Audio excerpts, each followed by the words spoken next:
Hi guys. Cool. So,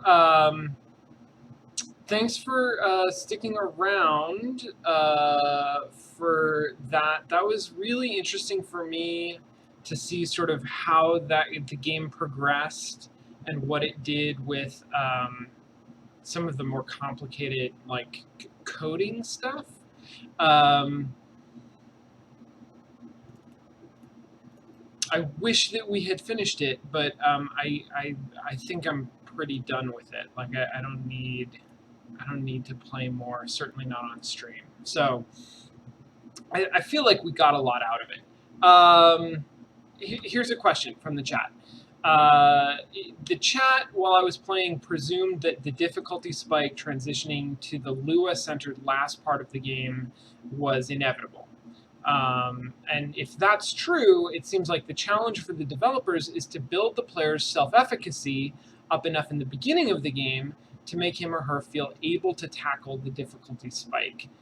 Does that seem like a fair analysis? And is it something that the game did well? That's an interesting question. I'm hesitant to say that it's totally inevitable.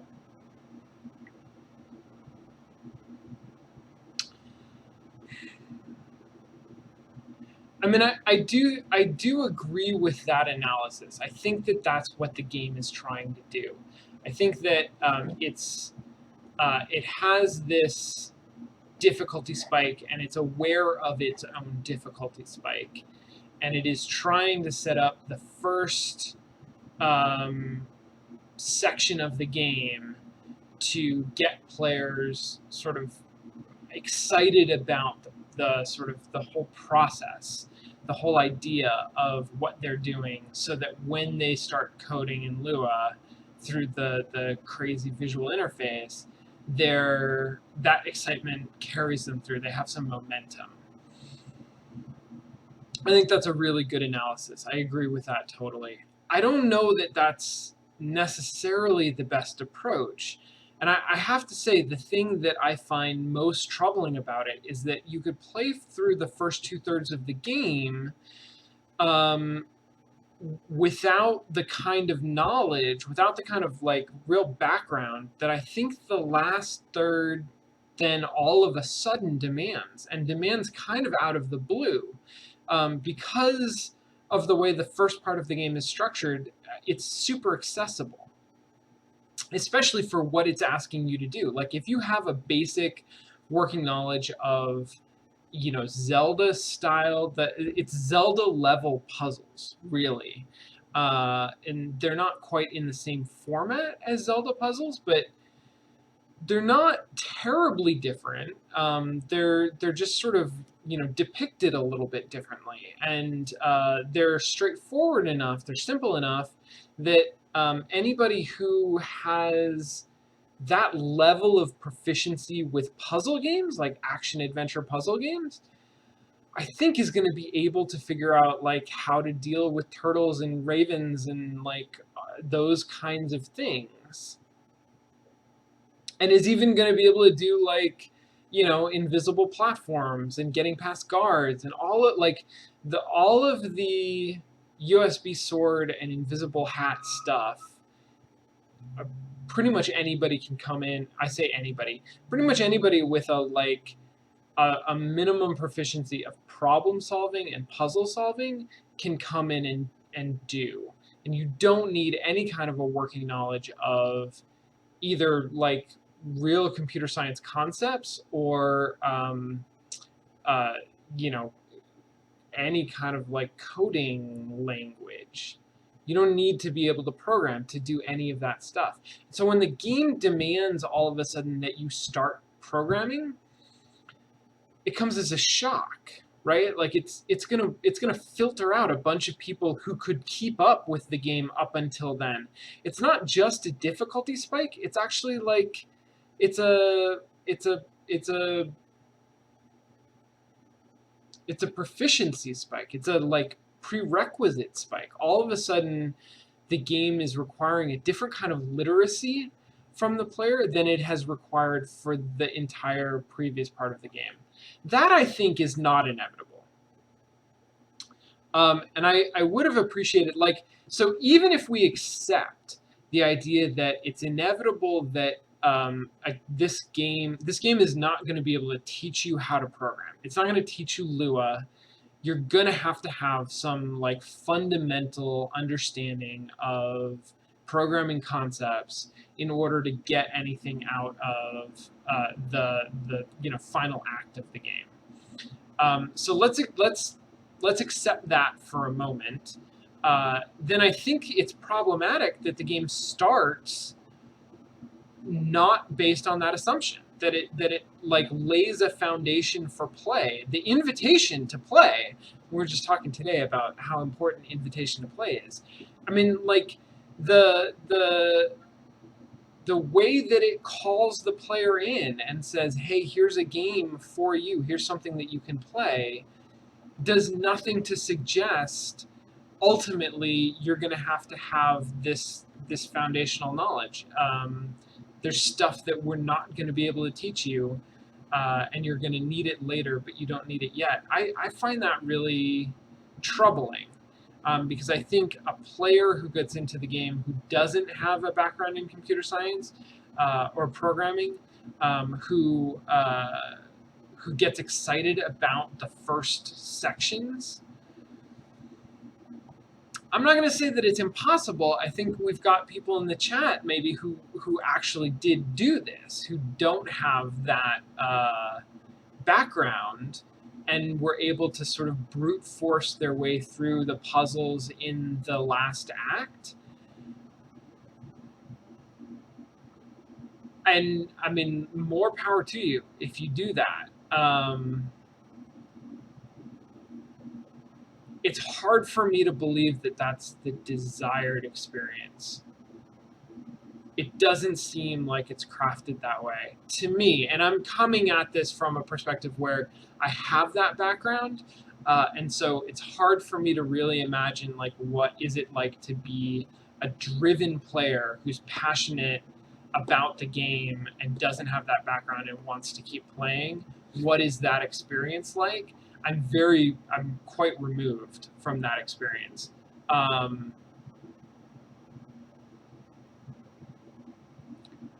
think one of the things that I would have liked to have seen, I guess is what I'm saying, is some of that, an acknowledgement that there is a prerequisite, that you're going to have to do some of this stuff earlier in the game. Or I'm actually not certain that it's impossible for a game like this to teach you some Lua. I'm really eager to play TIS 100. I don't think it's a stated goal of that game to teach you how to program, but I do think that it has a better difficulty curve, at least looking at just the first couple of puzzles. It starts you off at a, yeah, hi, yeah, how you doing? Okay, thank you, thanks, babe. It starts you off at a place where it just seems like it's more manageable. It seems like you're learning some of the really fundamental principles that govern, machine level assembly code. And maybe it spikes real fast. Like, maybe it's unrealistic in TIS 100 to expect that somebody who doesn't have background knowledge is going to be able to just pick it up as they play the game. But I think it does. It does more sort of to try to build that knowledge. Whereas this game, I didn't get that sense. There's certainly like a difficulty curve. Like the early Lua puzzles are easier than the later Lua puzzles, but they're easier because they're less complicated. Not because it actually went out of its way at any point to teach me how to do them. And that I think it could have done that. I think if the whole game, like if we had, instead of having the first two sections, if this had been a game about learning how to program in Lua, right? Which it's not. It's a game about learning about security principles.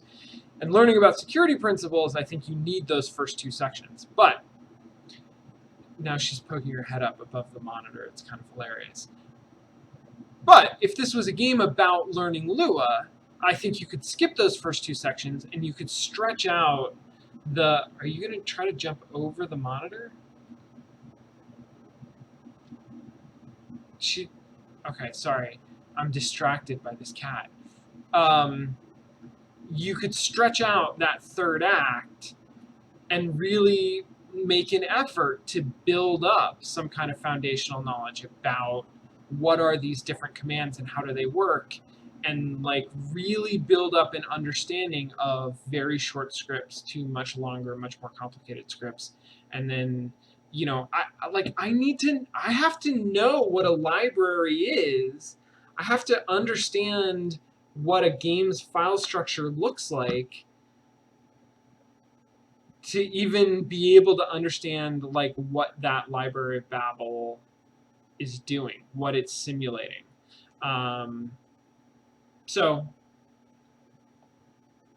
I don't know if that answered the question, but I think that those are some different approaches that the game could have taken. That said, so so the two approaches that I like legitimately could see this game taking is either an early acknowledgement that it has prerequisites, that you have to have some kind of basic knowledge in order to progress all the way through it. I think that could have been useful. The other way that it could have gone is basically like trim down all of this Lua stuff. It's really very cool. Like I like it a lot. And I like how complicated it gets and how like accurately it gives you. We talked about authenticity in the first couple of episodes about in this game, how authentic that is, like how much access it gives you to the basic engine files, to the library files, in addition to like object files. That's super cool. It's not actually like strictly necessary for the purpose of getting across basic concepts about hacking and computer security. I think that you could have a much simpler coding interface that doesn't get so complicated, that is more accessible, and you could, you know, train it more so that it is more accessible. You have a much shallower learning curve, and it doesn't get nearly as deep as we got, but that would teach you some of the like basic, what you need to know in order to understand security.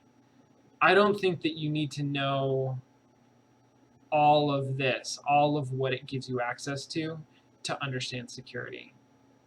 I don't think so. I think you could do more sandboxing.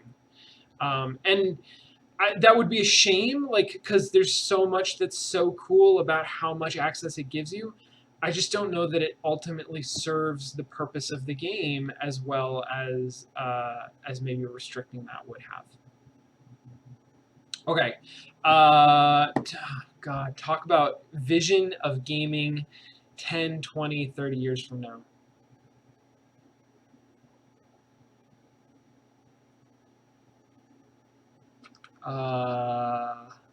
I don't have an answer to this.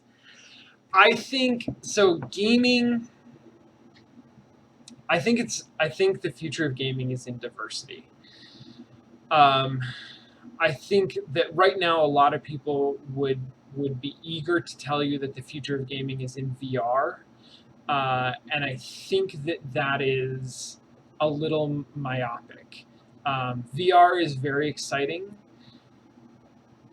It's more exciting for some people than it is for others. It's less exciting for me than it is for a lot of my colleagues. But I think that looking at the future of the industry as being dictated by technology is kind of fighting the last war. right? I mean, we're so used to subsequent generations of consoles being all about graphics cards and number of cores and these sort of like hardware features that are going to give you a higher fidelity. And I think that honestly, for a long time, the desire for more software features drove hardware. And then for a while, for the past while, the desire for more hardware has driven software features.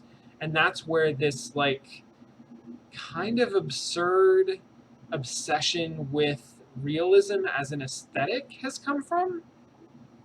Realistic aesthetic frequently doesn't suit games very well, and it's it's weird to me that so much of how we judge the sort of quality of upcoming titles, software titles, is based on like how realistic the graphics look.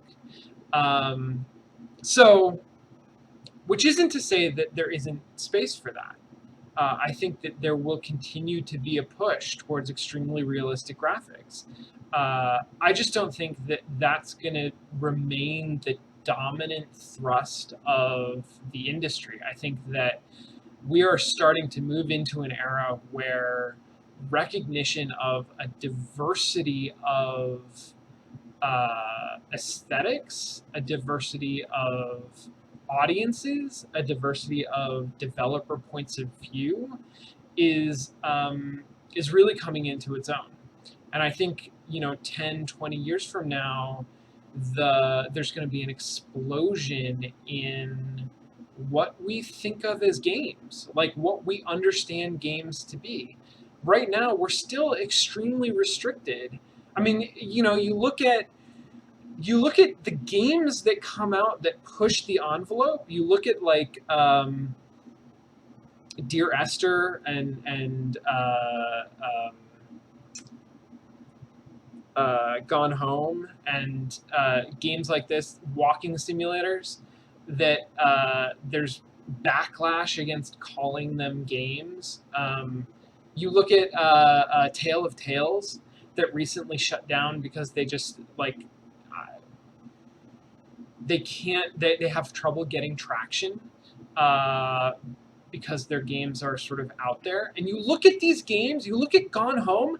Gone Home is not that out there. Like it's mostly a game like all of the other games that we play. It's a little bit different. I think that like what we're gonna see in 10, 20 years is games that are very different. Games that like today we would have trouble recognizing as games. Things that we have a hard time imagining because they break the mold. And I'm super excited about that. I think the games have, there's a universe of possibility, and it's hard to even imagine what those possibilities are because we're so focused on our own little interior world, what we know. And I think that gradually we're moving towards breaking out of that. So in terms of describing the best game of 2045, I think that maybe it's literally impossible. I think that it's possible that we don't have the language right now to describe what that game is going to be. I think it's going to be very different from what we expect. Personally, I'm really excited about more cooperative action in games. Games that use cooperation in new and exciting ways. Right now, like we have cooperative games, but they're pretty damn restricted in terms of like how players actually relate to each other and what they can do. And as somebody who comes from a world of tabletop role-playing games, like there are so many ways that players can interact with one another collaboratively that are not represented in modern digital games. I'm super, super excited about asymmetrical play. It continues to blow my mind that the Wii U isn't amazing. Like, that hardware has so much possibility for asymmetrical play. Like, having one person with their own screen and the ability to control, you know, the world or control things that other players don't have access to, the ability to see things that other players can't see. Like, there's so much that could be done with that. I mean, just like talking about a Wii U version of D&D where somebody is game mastering for other players. That's literally just scratching the surface. There's so much that you could do with asymmetrical play, and it drives me crazy that the technology is there. And Microsoft and Sony, like, they have access to this technology too, and they keep sort of like inching forward on it, but nobody is actually investing in it on a software side. I don't understand that. I think that when that finally catches on, when that has its moment, that's going to be huge. That's going to be absolutely enormous. Okay, one more question. My brother got me a book on how to program Scratch and Python. Both my brothers are in IT. What should I start with? Is this a question about should I start with Scratch or should I start with Python? That's an interesting question for me because I have zero familiarity with either Scratch or Python. So let me say this. First of all, in the long run, it doesn't matter. Learn a language. Your ability to learn a second language, like programming language, it's so much easier than learning your first one. Your first one is the hard one. So I would pick the easiest one that you can find, and that really means, like, what is the language that appeals to you the most, and what is the language that has the most support? And my guess is that it's Scratch, because Scratch is literally designed to be a beginning language. But Python has an enormous amount of support. Like, there's a huge Python community. So if you can tap into that, that I think is extremely valuable. The two things that you're going to want to look for are something like some sort of scaffolded learning curriculum, something that like gives you a unit 1, unit 2, unit 3. This is what you should learn this week, because that's enormously helpful to categorize knowledge. There's so much to a programming language that it's hey kitten, come on, babe, what are you're all dusty now.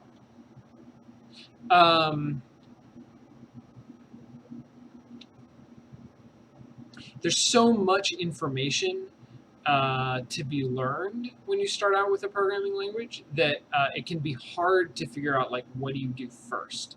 So any kind of a community, and I know this exists for Scratch, and I'm sure that it exists for Python, any kind of a community that will tell you, like, in a structured way, here's some of the first things that you should learn, and then here's some of the next things that you should learn.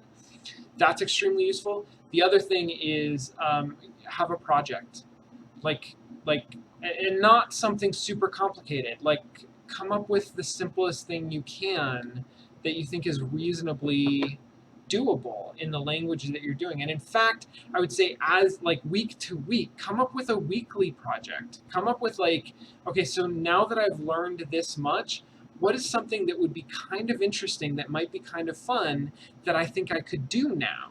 And do that. Like focus your energy on creating something. It's going to start off really primitive. Like don't think that you're going to make a game right off the bat.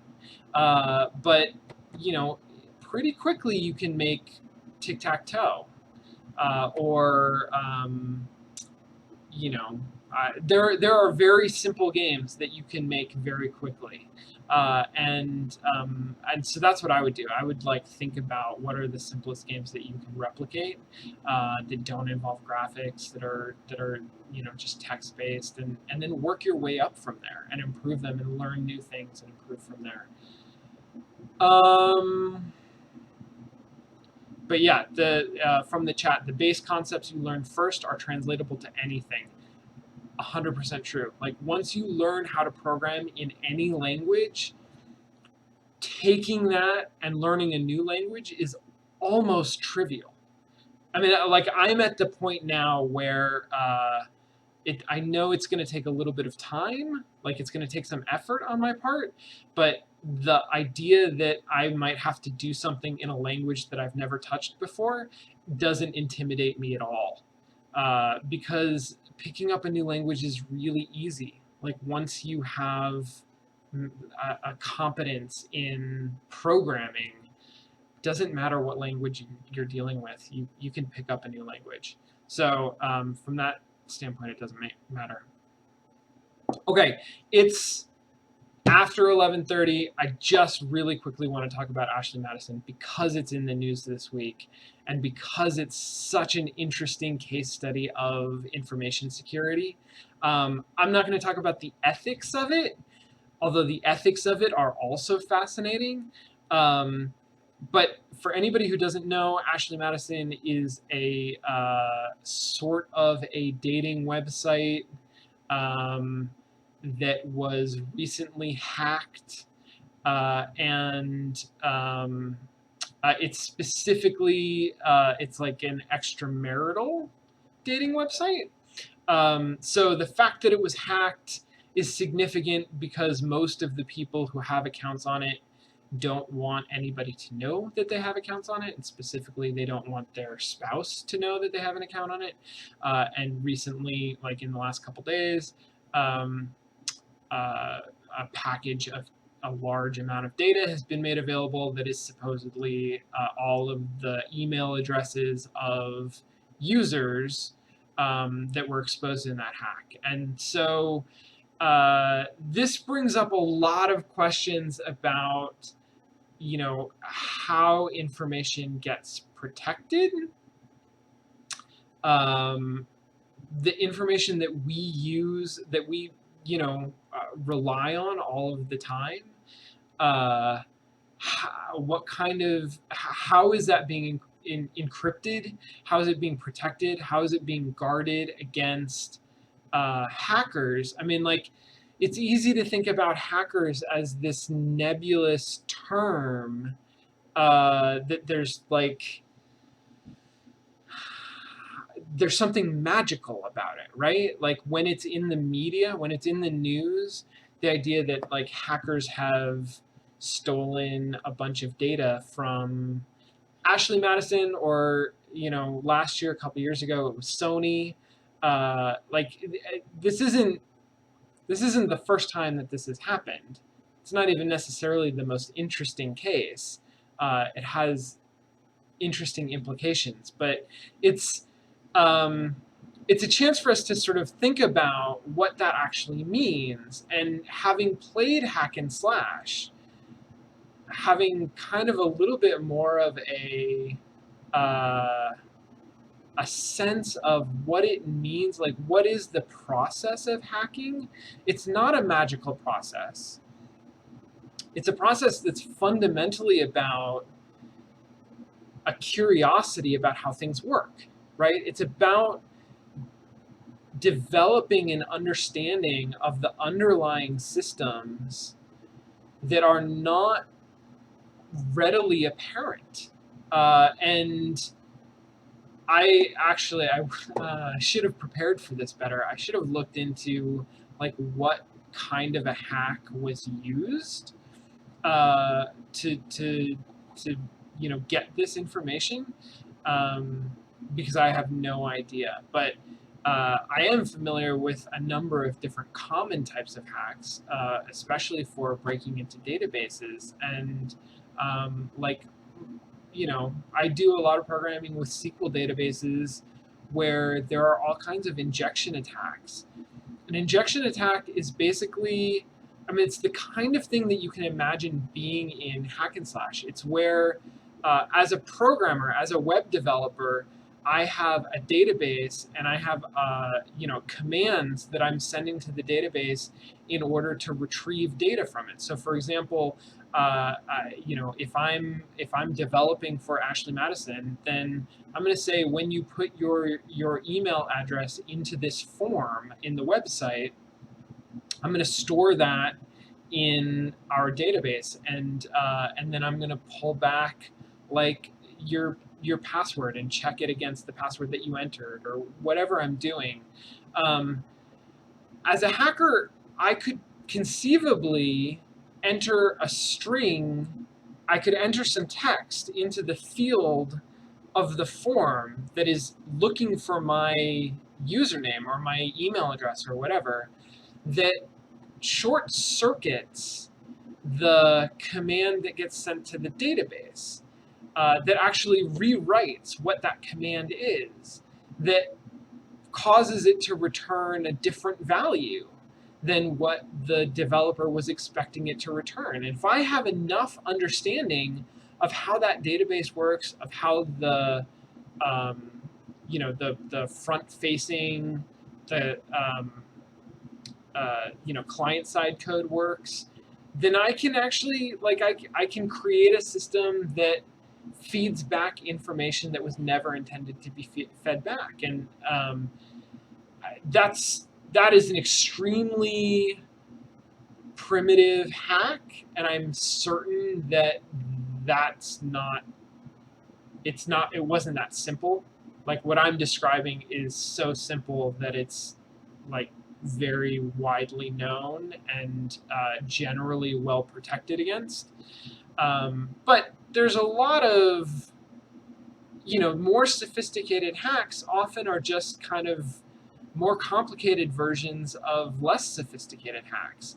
And if there's one thing that we learned from playing hack and slash, is that like a lot of these principles are very simple, and we start dealing with really complicated systems, and it's unclear like where to execute those simple principles. But if you can find the line of code that is doing a Boolean check, that is checking like, is this true or false, and you have the ability to manipulate that, and you can get it to switch its values, all of a sudden like things behave very differently.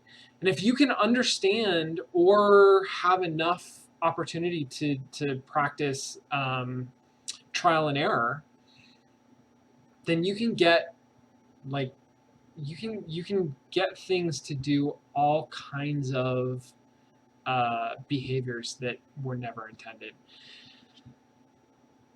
That's all I really have to say. I think like maybe that's homework.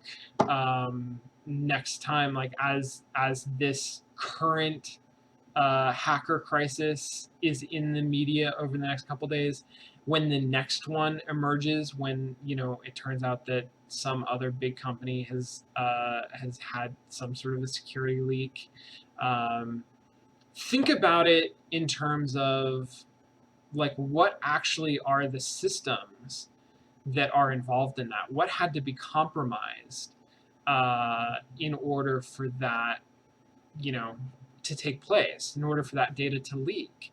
And who are the people who are actually doing in that? And what is their motivation? And in a lot of cases, it's ethically very gray, but you can sort of see how a lot of these people come at these problems from a perspective of intense curiosity, and not necessarily, um, or at least not originally, malintent. But there's a sense of experimentation that is playful, honestly. And one of the things that's neat about hack and slash is that it exposes that and it harnesses it, that sense of like playing with systems in a way that's harmless. Whereas you can imagine like other avenues that people have, found themselves on and explored that end up being less harmless. And that's something that's really worth thinking about. Okay, that felt rambly. I don't know that that actually went anywhere. Programming note, I am going to take the next couple weeks off. Next week is the start of classes at USC. Last semester, I ended up being able to juggle play-by-play and the classes that I teach and the sort of ancillary activities that I do during the semester at USC. I expect that I'm going to be able to do that again this semester, but I think it would be useful to me to have a couple of weeks of transition, where I'm just like settling into my class schedule. So I'm going to plan to take probably 2 or 3 weeks off of play-by-play, and then come back in September sometime and and start a new game. So if you have suggestions for games, I know there are tons of suggestions already up on the Play-by-Play forum, but if you have new ones, or you want to reiterate ones that you have put up there, don't be afraid to do that. And over the next couple weeks, that is something else that we'll do, is we'll pick what the next game is going to be. In the meantime, there's like so much stuff going on in the larger play-by-play community. I don't even know how to describe it all anymore.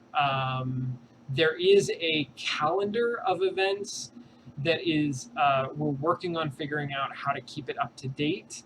Right now, it's not super accurate, but it lists sort of some of the activities that are going on. However, I don't know that that's linked anywhere. So I'm going to try to track that down, and maybe put a link to it on the Twitch page here, up on the forum, because those things are linked to pretty well. Yeah, I mean, check out all of the great content that's being produced by other play-by-play community members. Thenarod's streams, Jason Cuba Rhodes is doing a stream that's really cool. Cage Tiger, the podcast. I feel like Bill and Maria are streaming all the time. Like this, there's so much stuff, and it's all really cool stuff. So check it all out. I will see you guys in a few weeks. I'll be on Twitter in the meantime. Have a great rest of the summer, and thanks for joining me for this stream. I really appreciate it. All right, have a good night, everybody. Bye.